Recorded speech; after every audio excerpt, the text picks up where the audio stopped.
हाल ही में इंडिया के prime minister Narendra Modi ji ने यूएसए का विजिट किया, जहां पर उन्होंने अमेरिका के प्रेसिडेंट डोनाल्ड ट्रंप के साथ में एक ज्वाइंट प्रेस कॉन्फ्रेंस की, जहां से ट्रंप ने अपने कंट्री के 5th जनरेशन स्टेल्थ F-35 को इंडिया को बेचने की पेशकश की है। वहीं दूसरी ओर रशिया भी अपनी कंट्री के 5th जनरेशन Su-57 एयरक्राफ्ट को इंडिया को बेचने का ऑफर दे चुका है। तो ऐसे में सवाल ये उठता है कि इंडिया को क्या सच में 5th जनरेशन एयरक्राफ्ट की जरूरत है? तो आंसर है हाँ। देखिए, जो इंडिया की दो नेबर एनिमी कंट्रीज हैं, चाइना और पाकिस्तान, जिसमें से ये जो चीन है वो पहले से ही दो अलग अलग 5th जनरेशन एयरक्राफ्ट बना करके बैठा है, J-20 और J-35। वहीं पाकिस्तान ने भी ये अनाउंसमेंट कर दी है कि वो China made J-35 5th generation aircraft खरीदने वाला है। वहीं इंडिया की बात की जाए तो इंडिया के पास में एक भी 5th जनरेशन एयरक्राफ्ट नहीं है, और इंडिया के लिए ऐसे में बहुत जरूरी हो जाता है कि वो 5th जनरेशन एयरक्राफ्ट खरीदे। ऐसे में इंडिया के पास में दो ऑप्शन है, पहला अमेरिकन मेड F-35 और दूसरा रशियन मेड सुकोई Su-57,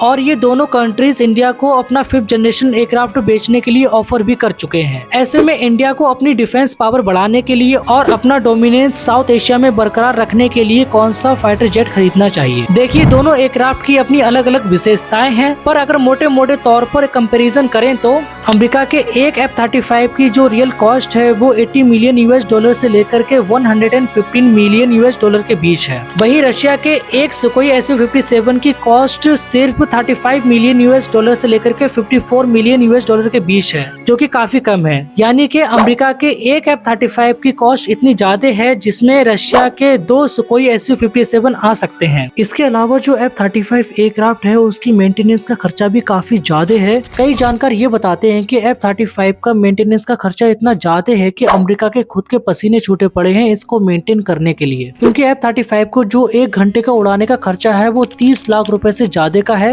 वहीं दूसरी ओर रशिया के सुकोई Su-57 को 1 घंटे का उड़ाने का खर्चा तकरीबन 15 लाख रुपए है। यानी कि अगर फाइनेंशियली देखें, जो रशिया का एयरक्राफ्ट है वो काफी अफोर्डेबल है इंडिया के लिए। इसके अलावा अगर ताकत की बात कर लें कि कौन सा एयरक्राफ्ट कितना ताकतवर है, तो जो अमेरिका का F-35 एयरक्राफ्ट है इसकी जो टॉप स्पीड है वो मैक 1.6 है। इसी के साथ में ये 1500 किलोमीटर की रेंज में किसी भी टारगेट को हिट कर सकता है। वहीं दूसरी ओर है रशिया का सुकोई Su-57 जिसकी टॉप स्पीड है मैक 2। इसी के साथ में ये 1900 किलोमीटर की रेंज में किसी भी टारगेट को हिट कर सकता है। यानी कि अगर इस मामले में भी देख लें तो रशिया का प्लेन काफी अच्छा परफॉर्मेंस करता है। दोस्तों, आखिरकार आप क्या सोचते हैं इसके ऊपर, इंडिया को कौन सी कंट्री का एयरक्राफ्ट खरीदना चाहिए? If you like my this video please subscribe my YouTube channel.